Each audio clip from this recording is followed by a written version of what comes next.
it leads to reimagining what does German actually mean. Yeah, this debate transcends more than just the color choice of a football kit. It delves into the heart of like national identity, tradition versus innovation, if you will, and the dynamic nature of cultural symbols in this globalized sport. And today we ask, can pink be the new black and white of German football, for example? Why not? Maybe it's a good thing to have like this new color pattern as something that people can identify with who just haven't been part of this old school German cultural thing. Yeah, Germany is a melting pot of cultures. If you've ever been to major cities in Germany, you will see there are so many different cultures there.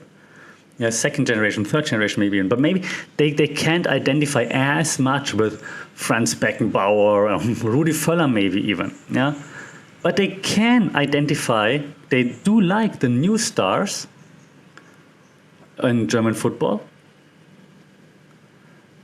And maybe you're not having to see like this old school colored jersey, but something new. That like, we build on this new thing together. Yeah, we're starting from here right now. This is the new Germany.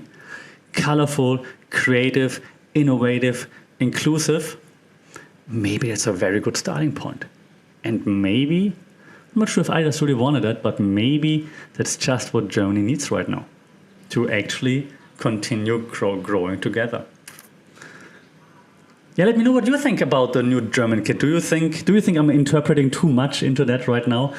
Do you agree? Do you disagree? Do you think pink is silly? Do you think, no, pink is my favorite color? According to Steve Tyler. What do you think? And most importantly, who do you think we're beating in the Euro 2024 finals?